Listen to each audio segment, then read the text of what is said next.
அமெரிக்க நிறுவனத்திற்கு சொந்தமான 6 million litre டீசலை கொண்டு சென்ற மிகப்பெரிய எண்ணெய் கப்பலை கைப்பற்றிய ஈரானுக்காக அனுப்பி வைக்கப்பட்டிருந்த சில முக்கியமான மூலப்பொருட்களை இலங்கைக்கு அருகாமையில் வைத்து கைப்பற்றிய அமெரிக்க கடற்படையினரும் வெஸ்ட் பேங்க் பிரதேசத்திலே இஸ்ரேலிய ஆக்கிரமிப்பு அமைக்கப் போகும் 19 சட்டவிரோத குடியேற்றங்களும் ஹமாஸிடம் தொடர்ச்சியாக சரணடையும் அதிகளவான உளவாளிகளும் ஒத்துழைப்பாளர்களும் யாசர் அபு ஷபாபினுடைய வலது கையும் டெல் அவீவில் களமிறங்கியிருக்கக்கூடிய யெமனின் அமீரக எஸ்டிசி கூட்டுப்படைகளின் தளபதிகளும் அதிகாரிகளும் இஸ்ரேலிய ஆக்கிரமிப்போடு மேற்கொண்டிருக்கக்கூடிய ஒப்பந்தங்களும் ஏடன் பிரதேசத்திலே களமிறங்கியிருக்கக்கூடிய சவுதி அரேபிய கூட்டுப்படை தளபதிகளும் சவுதி அரேபிய அதிகாரிகளும் மேற்கொள்ளப்பட்டிருக்கக்கூடிய பேச்சுவார்த்தைகளும் தற்போது ஏற்பட்டுள்ள பதற்ற நிலைமையும் அதிரடியான ட்ரோன் தாக்குதல்களை மேற்கொண்ட யெமன் ஹவுதி இராணுவத்திற்கு ஆதரவான அரபு பழங்குடி குழுவும் யெமனின் மாரிப் பிரதேசத்திலே விரிவடைந்திருக்கக்கூடிய மோதல்களும்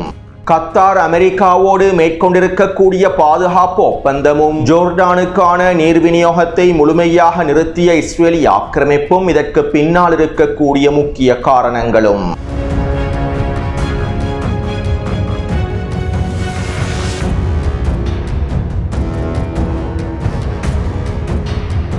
1994 ஆண்டு இஸ்ரேலிய ஆக்கிரமிப்புக்கும் ஜோர்டானுக்கும் இடையில் குடிநீர் ஒப்பந்தம் மேற்கொள்ளப்பட்டிருந்தது. இந்த ஒப்பந்தத்திற்கமைவாக ஜோர்டானுக்கு தேவையான 70% அதிகமான நீரை இஸ்ரேலிய ஆக்கிரமிப்பே விநியோகம் செய்கின்றது.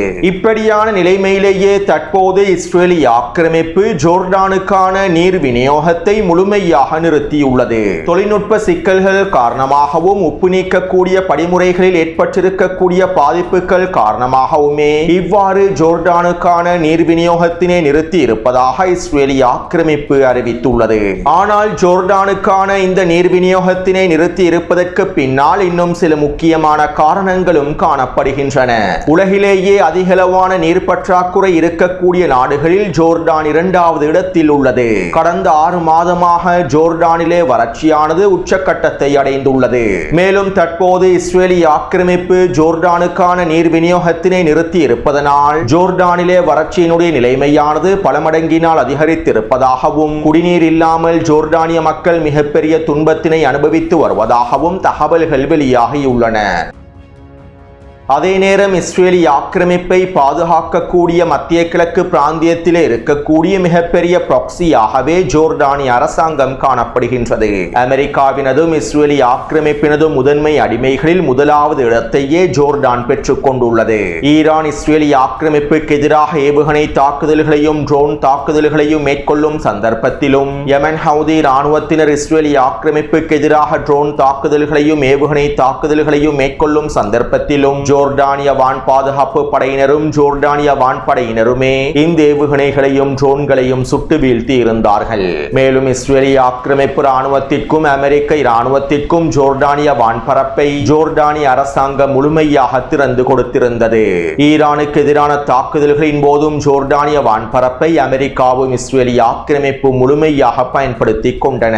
இவ்வாறு அமெரிக்காவினதும் இஸ்ரேலிய ஆக்கிரமிப்பினதும் அடிமையாக இருக்கக்கூடிய ஜோர்டானுக்கு இஸ்ரேலிய ஆக்கிரமிப்பின் மிக முக்கியமான ப்ராக்சியாக இருக்கக்கூடிய ஜோர்டானுக்கு இஸ்ரேலிய ஆக்கிரமிப்பு நீர் விநியோகத்தையும் நிறுத்தியுள்ளது. தன்னுடைய நட்பு நாடான பங்காளியான ஜோர்டானுக்கு தேவையான நீர் விநியோகத்தை நிறுத்தியுள்ளது. மேலும் இந்த நீர் விநியோகத்தினை இஸ்ரேலிய ஆக்கிரமிப்பு தற்போது நிறுத்தியிருப்பதற்கான காரணம் இந்த நீர் விநியோகத்தினை பயன்படுத்தி ஜோர்டானோடு இன்னும் சில முக்கியமான ஒப்பந்தங்களை மேற்கொள்வதற்கு தான். அதாவது பலஸ்தீனிய போர்முனைக்கு ஆதரவான எதிர்ப்பு அச்சுக்கள் ஜோர்டான் வழியாக தரைவழி தாக்குதல்களை மேற்கொண்டு ஜோர்டான் எல்லை வழியாக உள்ளே நுழைந்து ஜெருசலம் பிரதேசத்தினை முழுமையாக கைப்பற்றி கொள்வார்கள் என்கின்ற அச்சம் இஸ்ரேலிய ஆக்கிரமிப்புக்கு காணப்படுகின்றது. அதிகளவான படைகள் ஜோர்டான் எல்லை பிரதேசத்தினூடாக தரைவழி தாக்குதல்களை மேற்கொண்டு ஜெருசலம் பிரதேசத்தினை கைப்பற்றுவார்கள் என்பதனை இஸ்ரேலிய ஆக்கிரமிப்பு ஒரு கற்பனை கதையாக நம்பவில்லை. இதனாலேயே இஸ்ரேலிய ஆக்கிரமிப்பு ஜோர்டான் எல்லை பிரதேசத்தில் மிகப்பெரிய சுவரையும் அமைத்து வருகின்றது. மேலும் ஜோர்டான் எல்லை பிரதேசத்திலே 4க்கும் அதிகமான இராணுவ கட்டளை தளங்களையும் அமைத்துள்ளது. அது மட்டுமல்லாமல் குறித்த இராணுவ கட்டளை தளத்தில் விசேட படைப்பிரிவான கிலாட் படைப்பிரிவையும் உருவாக்கியுள்ளது. இந்த கிலாட் படைப்பிரிவிலே 12,000க்கும் அதிகமான சிப்பாய்கள் நிலை கொண்டிருப்பதாகவும் மேலதிகமாக 20,000க்கும் அதிகமான ரிசர்வ் சிப்பாய்களை தயார் நிலையில் வைத்திருப்பதாகவும் இஸ்ரேலிய ஆக்கிரமிப்பு ஊடகங்கள் சுட்டிக்காட்டியுள்ளன. அதாவது காசாவின் எல்லை பிரதேசத்திலே நிலை கொண்டிருக்கக்கூடிய இஸ்ரேலிய ஆக்கிரமிப்பு படைகளை போன்று தெற்கு லெபனான் எல்லை பிரதேசத்திலே நிலை கொண்டிருக்கக்கூடிய இஸ்ரேலிய ஆக்கிரமிப்பு படைகளை போன்று ஜோர்டான் எல்லை பிரதேசத்திலும் இஸ்ரேலிய ஆக்கிரமிப்பு ராணுவம் அதிகளவான படைகளை குவித்து வைத்துள்ளது. அல்-அக்ஸா வெள்ளப்போரினுடைய அடுத்த கட்டமாக ஜோர்டான் எல்லை பிரதேசத்தினூடாகவே எதிர்ப்பற்றுக்கள் நுழைந்து தரைவழி தாக்குதல்களை மேற்கொள்வார்கள் என்கின்ற எல்லாவிதமான அச்சமும் இஸ்ரேலிய ஆக்கிரமிப்பிடம் காணப்படுகின்றது. எனவே ஜோர்டான் எல்லை பிரதேசத்தினுடைய பாதுகாப்பை பலப்படுத்துவதற்கான வேலை திட்டங்களை மேற்கொள்வதற்காகவும் ஜோர்டான் வழியாக எந்த ஒரு படையும் தரைவழி தாக்குதலை மேற்கொண்டு விடக்கூடாது என்பதற்கான முன்னெச்சரிக்கை வேலை திட்டங்களை ஜோர்டானிய அரசாங்கம் மேற்கொள்ள வேண்டும் என்பதற்காகவும் இவை தொடர்பாக ஜோர்டானிய அரசாங்கத்தோடு மிக முக்கியமான ஒப்பந்தங்களை கைச்சாத்திட வேண்டும் என்பதற்காகவுமே இஸ்ரேலிய ஆக்கிரமிப்பு தற்போது ஜோர்டானுக்கான நீர் விநியோகத்தினை நிறுத்தி இருப்பதாக தெரிவிக்கப்படுகின்றது. மீண்டும் நாங்கள் ஜோர்டானுக்கு தேவையான நீர் விநியோகத்தினை ஆரம்பிக்க வேண்டுமாக இருந்தால் ஜோர்டானிய எல்லை பிரதேசத்தினுடைய பாதுகாப்பை அதிகரிப்பதற்கான வேலை திட்டங்களிலும் ஒப்பந்தங்களிலும் ஜோர்டானிய அரசாங்கம் கையொப்பமிட வேண்டும் என்றும் ஜோர்டான் வழியாக தரைவழி தாக்குதல்களை மேற்கொள்வதற்கான வாய்ப்புகள் அனைத்தையும் ஜோர்டானிய அரசாங்கம் முழுமையாக அளிக்க வேண்டும் என்றும் இஸ்ரேலிய ஆக்கிரமிப்பு திட்டமிட்டு ஒப்பந்தங்களை முடிக்கப் போகின்றது. அத்தோடு இவை தொடர்பாக ஐக்கிய அரபு அமீரகத்தினுடைய ஊடகம் ஒன்று இவ்வாறு தெரிவித்துள்ளது. யமன் ஹவுதிகளும் ஈராக் மற்றும் ஏனைய பிரதேசங்களில் இருக்கக்கூடிய எதிர்ப்பு குழுக்களும் ஜோர்டான் எல்லை பிரதேசம் வழியாக இஸ்ரேலுக்குள்ளே நுழைந்து தரைவழி தாக்குதல்களை மேற்கொள்ளக்கூடிய திட்டத்தினை ஒரு கற்பனை திட்டம் என இஸ்ரேலிய ஆக்கிரமிப்பு நம்பவில்லை. ஜோர்டான் எல்லை பிரதேசம் வழியாக ஜெருசலத்தை கைப்பற்றக்கூடிய தாக்குதல் திட்டம் தொடர்பான எல்லாவிதமான புரிதல்களும் இஸ்ரேலிடம் காணப்படுகின்றது. எந்த பிரதேசத்தினூடாக இவர்கள் படைகளை ஆரம்பித்து எந்த பிரதேசத்தினூடாக இவர்கள் நுழைவார்கள், ஜோர்டான் எல்லை பிரதேசத்தினை இவர்கள் எவ்வாறு பயன்படுத்துவார்கள் என்கின்ற எல்லாவிதமான தகவல்களும் இஸ்ரேலிய அரசாங்கத்திடமும் இராணுவத்திடமும் காணப்படுகின்றன. இதற்கமைவாகத்தான் தற்போது இஸ்ரேல் எல்லாவிதமான காய் நகர்த்தல்களையும் ஜோர்டானிய எல்லை பிரதேசத்தில் மேற்கொண்டு வருகின்றது. மேலும் இதனால் எதிர்ப்பற்றுக்களுடைய ஜோர்டான் எல்லை பிரதேசம் வழியான தரைவழி தாக்குதல்கள் தோல்வியடையும். இஸ்ரேல் இந்த தரைவழி தாக்குதல்களை முழுமையாக தோற்கடிக்கும். மேலும் இதற்கான முழுமையான ஆதரவை ஐக்கிய அரபு அமீரகம் இஸ்ரேலுக்கு தொடர்ச்சியாக வழங்கும் என ஐக்கிய அரபு அமீரகத்தினுடைய ஊடகம் ஒன்று செய்திகளை வெளியிட்டுள்ளது. அதாவது ஜோர்டான் எல்லை வழியாக யமன் ஹவுதி இராணுவத்தினரும் ஏனைய எதிர்ப்பற்று குழுக்களும் தரைவழி தாக்குதல்களை மேற்கொள்வார்கள் என்றும் இவற்றை தடுத்து நிறுத்துவதற்கு இஸ்ரேல் முழுமையாக தயாராக இருக்கின்றது என்றும் இதற்கான முழுமையான ஆதரவை ஐக்கிய அரபு அமீரகமும் வழங்கும் என்றுமே இந்த ஊடகம் குறிப்பிட்டுள்ளது. மேலும் இந்த தகவல்களில் இருந்து ஜோர்டான் வழியான தரைவழி தாக்குதல்களை தடுத்து நிறுத்துவதற்கு இஸ்ரேலிய ஆக்கிரமிப்பும் ஐக்கிய அரபு அமீரகமும் எவ்வாறு ஒன்றிணைந்து செயற்படுகின்றார்கள் என்பதனையும் எங்களுக்கு தெளிவாக புரிந்து கொள்ளலாம். அடுத்து அடிமை கத்தாருக்கும் அமெரிக்காவுக்கும் இடையிலான பாதுகாப்பு ஒப்பந்தம் கைச்சாத்திடப்பட்டுள்ளது. மேலும் இதனை கத்தாரினுடைய உள்துறை அமைச்சர் கலீஃபா பின் ஹமாத் அவர்கள் உத்தியோகபூர்வமாக அறிவித்துள்ளார். கடந்த வாரமே அமெரிக்காவின் FBI தலைவர் காஷ் பட்டேலுக்கும் கத்தாரி அதிகாரிகளுக்கும் இடையில் இந்த ஒப்பந்தம் கைச்சாத்திடப்பட்டிருப்பதாகவும் தெரிவிக்கப்படுகின்றது.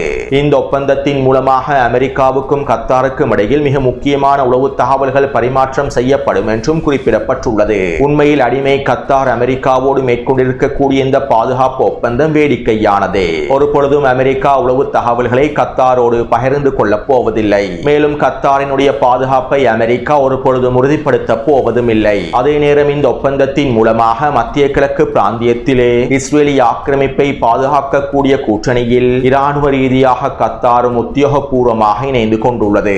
அமெரிக்காவுக்கும் கத்தாருக்கும் இடையிலான பாதுகாப்பு ஒப்பந்தம் கத்தாரை பாதுகாக்கக்கூடிய ஒப்பந்தம் அல்ல, பிராந்தியத்தில் இஸ்ரேலிய ஆக்கிரமிப்பை பாதுகாக்கக்கூடிய ஒப்பந்தமாகும். இது கத்தாரி அடிமை தலைவர்களுக்கும் நன்றாகவே தெரியும். மேலும் அடிமைகள் இதனைத்தான் விரும்புகின்றார்கள்.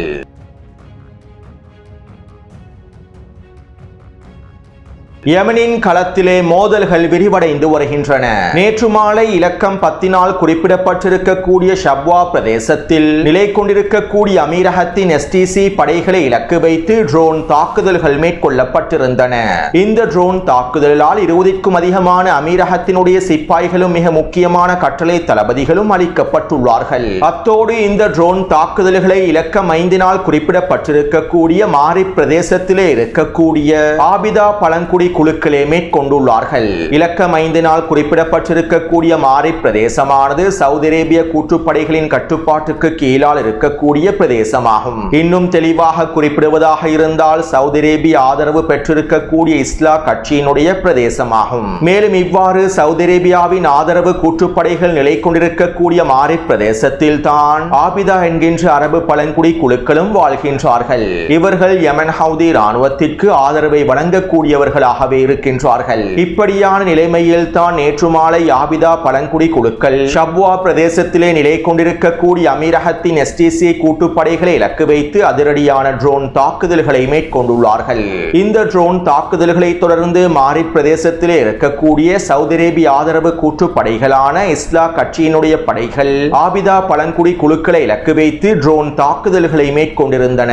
இந்த ட்ரோன் தாக்குதலில் ஆபிதா பழங்குடி குழுவை சேர்ந்த பலர் கொல்லப்பட்டிருந்தார்கள். இதைத் தொடர்ந்து இலக்கம் 5 குறிப்பிடப்பட்டிருக்கக்கூடிய மாரி பிரதேசத்தில் சவுதி அரேபிய ஆதரவு கூட்டுப்படைகளான இஸ்லா கட்சியினுடைய கூட்டுப்படைகளுக்கும் ஆபிதா பழங்குடி குழுக்களுக்கும் இடையிலான மோதல்கள் விரிவடைந்துள்ளன.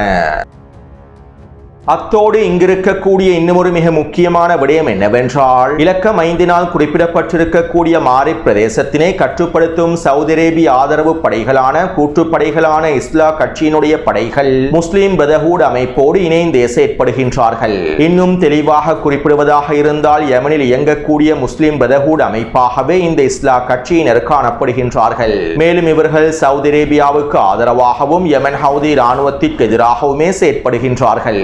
இதனால் யமன் ஹவுதி ராணுவத்தினர் சவுதி அரேபியாவின் கூட்டுப்படைகளோடு இணைந்து செயற்படக்கூடிய இஸ்லா கட்சியுடன் சம்பந்தப்பட்டுள்ள முஸ்லிம் பிரதர்ஹுடினுடைய தலைவர்களுக்கு எதிரான எச்சரிக்கைகளையும் வெளியிட்டுள்ளார்கள். மேலும் இவை தொடர்பாக அடுத்தடுத்த காணொளிகளில் சில முக்கியமான விடயங்களையும் பதிவிடுகின்றேன். அடுத்து நேற்றிரவு சவுதி அரேபியாவின் கூட்டுப்படைகளுடைய தளபதிகளும் அதிகாரிகளும் சவுதி அரேபிய பிரதிநிதிகளும் யமனினுடைய தெற்கு பிரதேசமான ஏடன் பிரதேசத்திலே களமிறங்கியிருந்தார்கள். குறித்த வரைபடத்திலே இலக்கம் 11 காண்பிக்கப்பட்டிருக்கக்கூடிய நீல நிற பிரதேசமே ஏடன் பிரதேசமாகும். அமீரக கூட்டுப்படைகளுடைய தலைநகராகவே இந்த ஏடன் பிரதேசம் காணப்படுகின்றது. மேலும் இந்த ஏடன் பிரதேசத்தில் தான் சவுதி அரேபிய கூட்டுப்படைகளுடைய தளபதிகளும் அதிகாரிகளும் களமிறங்கியுள்ளார்கள். அமீரக கூட்டுப்படையான STC படை தளபதிகளோடும் தலைவர்களோடும் கலந்துரையாடல்களை மேற்கொள்வதற்காகவே நேற்றிரவு இவர்கள் களமிறங்கியுள்ளார்கள். மேலும் இதற்கமைவாக இரு தரப்பினருக்கும் இடையில் பேச்சுவார்த்தைகள் நடைபெற்றுள்ளன. கிட்டத்தட்ட 3 மணித்தியாலங்களுக்கு மேலாக இரு தரப்பினருக்கும் இடையில் பேச்சுவார்த்தைகள் நடைபெற்றிருப்பதாக தெரிவிக்கப்படுகின்றது.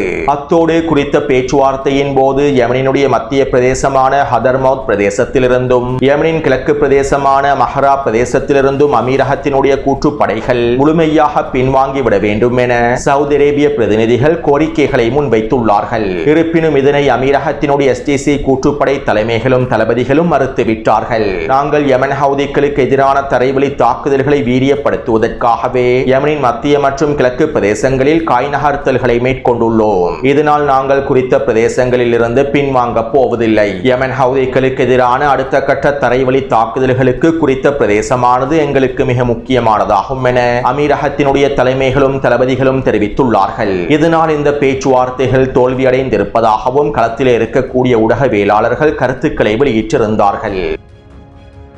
இப்படியான நிலைமையிலேயே நேற்றிரவு அமீரகத்தின் STC கூட்டுப்படையின் தளபதிகளும் இன்னும் சில முக்கியமான புள்ளிகளும் அதிகாரிகளும் ஒன்றிணைந்து ஒரு மிகப்பெரிய தூதுக்குழுவாக இஸ்ரேலிய ஆக்கிரமிப்பில் களமிறங்கியுள்ளார்கள். மேலும் இன்று காலை டெல் அவீவ் பிரதேசத்தில் இஸ்ரேலிய ஆக்கிரமிப்பு பிரதிநிதிகளையும் சந்தித்து கலந்துரையாடல்களை மேற்கொண்டுள்ளார்கள். அத்தோடு இந்த கலந்துரையாடலின் போது அமீரகத்தினுடைய STC கூட்டுப்படை தளபதிகளும் அதிகாரிகளும் இஸ்ரேலிய ஆக்கிரமிப்பிடம் ஒரு முன்மொழிவு ஒன்றையும் முன்வைத்துள்ளார்கள். அதாவது யமன் ஹவுதிகளுக்கு எதிராக ஈராக் அமெரிக்காவும் இஸ்ரேலிய ஆக்கிரமிப்பும் அவசரமாக நேரடியாக களமிறங்க வேண்டும். யமன் ஹவுதிகளுடைய தலைவர்களை இலக்கு வைத்து இஸ்ரேல் தாக்குதல்களை மேற்கொள்ள வேண்டும். யமன் ஹவுதிகளுடைய கட்டுப்பாட்டுக்கு கீழால் இருக்கக்கூடிய ஹுதைதா பிரதேசத்தையும் ஏனைய துறைமுக பிரதேசங்களையும் முழுமையாக அளிக்க வேண்டும். நாங்கள் யமன் ஹவுதிகளுக்கு எதிராக அடுத்த கட்ட தரைவழி தாக்குதல்களை ஆரம்பிக்கும் சந்தர்ப்பத்திலேயே இஸ்ரேலும் அமெரிக்காவும் ஒன்றிணைந்து யமன் ஹவுதிகளுக்கு எதிரான அடுத்த கட்ட தீவிர தாக்குதல் பிரச்சாரங்களை ஆரம்பிக்க வேண்டும். இவ்வாறு இஸ்ரேல் யமன் ஹவுதிகளுக்கு எதிராக எங்களுக்கு முழுமையான ஆதரவை வழங்கினால் நாங்கள் இஸ்ரேலை அங்கீகரித்து ஆப்ரஹாம் உடன்படிக்கையில் இணைந்து கொள்கின்றோம். மேலும் ஆப்ரஹாம் உடன்படிக்கையில் இணைந்து இஸ்ரேலோடு எல்லாவிதமான ஒப்பந்தங்களையும் மேற்கொள்கின்றோம். அத்தோடு யமன் ஹவுதிகளை முழுமையாக அழித்து ஒட்டுமொத்த யமனையும் கைப்பற்றி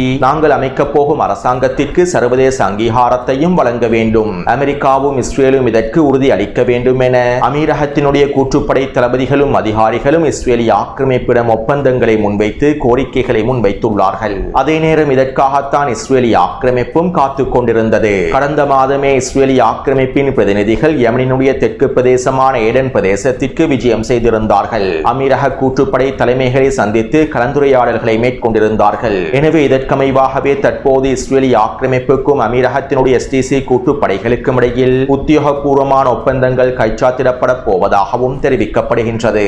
அதாவது யமன் ஹவுதி இராணுவத்திற்கு எதிரான அடுத்த கட்ட தரைவழி தாக்குதல்களை மேற்கொள்வதற்காக அமீரகத்தினுடைய எஸ்டிசி கூட்டுப்படைகள் இஸ்ரேலிய ஆக்கிரமிப்போடு அவசரமாக ஒப்பந்தங்களையும் முடிக்கப் போகின்றது. மேலும் ஆக்கிரமிப்பாளர்களுக்கு எதிராக யமனினுடைய தீப்பிழம்பும் தயாராகிக் கொண்டிருக்கின்றது.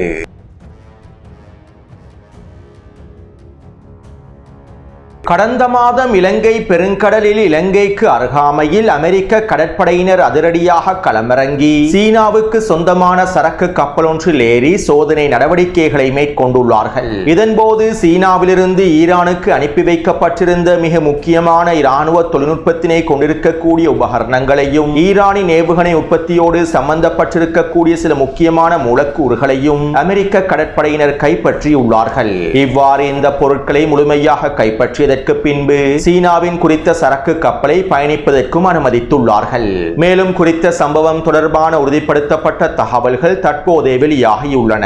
அதாவது இலங்கை கருகாமையில் சென்று கொண்டிருந்த சீனாவினுடைய சரக்கு கப்பலிலே இருக்கக்கூடிய மூலக்கூறுகளும் இராணுவ பொருட்களும் ஈரானுக்கு மிக முக்கியமான பொருட்கள் என்பதனை அமெரிக்கா கண்டுபிடித்துள்ளது. குறித்த சரக்கு கப்பல் தொடர்பான உளவு தகவல்களையும் அமெரிக்கா பெற்றுக் கொண்டுள்ளது. பெரும்பாலும் இந்தியாவின் மூலமாகவே இந்த உளவு தகவல்கள் கிடைக்க பெற்றிருக்கலாம் என தெரிவிக்கப்படுகின்றது. அத்தோடு அமெரிக்க கடற்படையினர் கைப்பற்றியிருக்கக்கூடிய இந்த மூலப்பொருட்களில் அணுசக்தியோடு சம்பந்தப்பட்ட தொழில்நுட்ப கருவிகள் இருக்கலாம் என்றும் அல்லது ஏவுகணை உற்பத்தியோடு சம்பந்தப்பட்ட மூலப்பொருட்கள் இருக்கலாம் என்றும் ஈரானிய ஊடகங்கள் தெரிவித்துள்ளன.